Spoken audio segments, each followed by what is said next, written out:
Hello and welcome back.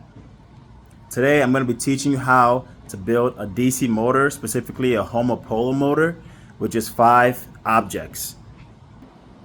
Specifically, a pair of scissors, some tape, a magnet, copper wire, and a battery.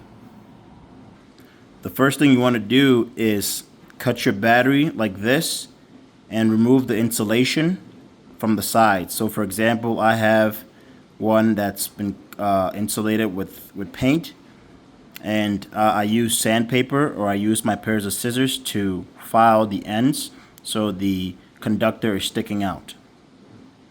The next thing you want to do is connect your wires like this to your battery, one to one terminal and the other to the other terminal, and have an S-shaped type of configuration at the end of your wires, of both wires. Next, you want to attach your magnet to your battery like this. You can also attach this magnet and just place it on the table if you wanted to, but then you would require a piece of wood, but this is how you do it with less materials.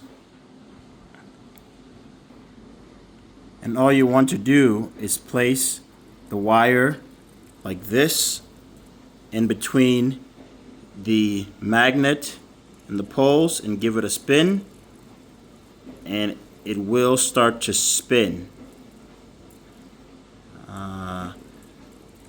based on the current flowing through it. Sometimes you have to catch it right there and spin it, and it should start to spin like that.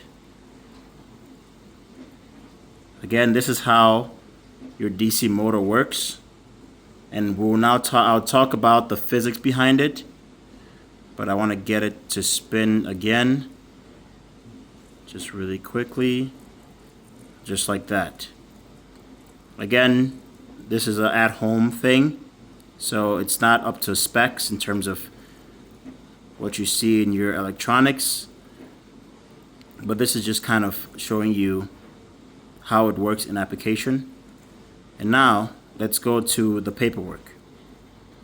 Oh, I got it to spin on its own when I was off air. So there we go. So just like that. Oh, it stopped. Let's try it one more time. There we go. It's camera shy, everyone. There we go. It looks like there's like the exciting point right there. Right there. So you see how it's spinning? Isn't that awesome? That's electrical engineering, guys. Everybody.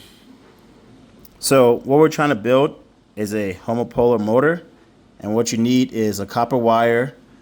A battery could be AA or AAA, and essentially a battery, how it works is, imagine you have a container filled with water, and you measure the water pressure in the container and the water pressure outside.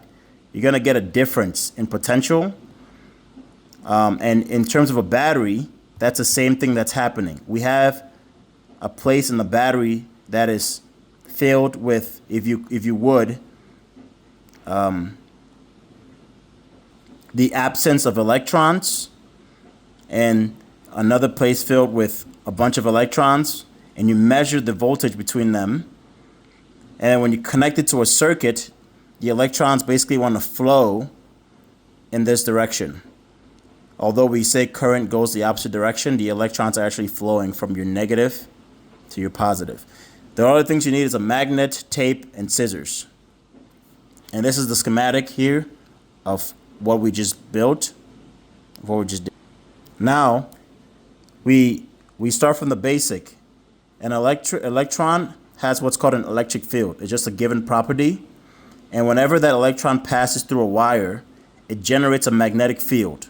That's just another property perpendicular to the electron flow. This is thanks to Michael Faraday's laws of induction, so we have to thank him for that. Now, in order to see this in real life, you can point your right hand, your thumb in any direction, and whichever way your fingers curl is the magnetic field of your electron flowing in that wire. Now, in terms of this specific circuit, how it works is When the electrons flow, if we say from right to left, a magnetic field is generated in this direction based on the right-hand rule. Again, also it's generated in that circular shape, and the north and the south poles are constantly changing in this region. And as a result, when we have the magnetic field here, the magnet here, it has a stationary north and south pole. This gives us two cases. A case where the wires north pole and south pole are like configured like this, and another case where the magnets north and south are configured like this. When they're in this situation, the south repels from the south and attracts the north, making it to spin. And then in this situation, since the north and south are constantly changing for the wire, in a situation where the S is here and the north is here, the north repels its north and attracts its S, and this rotation keeps spinning and spinning and spinning. Now imagine we attach a fan-like object here. That object would spin, and that could fan you in your house. And that's essentially how a DC fan works, and most things that spin. Also, your washing machine has a DC motor, or electric vehicles. So now maybe you can tell Elon Musk you want to go work for him. Tell him you know how a DC motor works.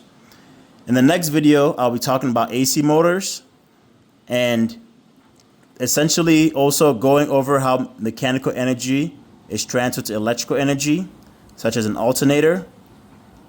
Again, that's a thing that provides electricity to your car as you drive it. A lot of people don't know this. And also a wind turbine works in terms of mechanical to electric energy. It takes mechanical, which is the air around it, those big things that you see when you drive and when you're driving on your long road trips. So that's how these work. Please subscribe to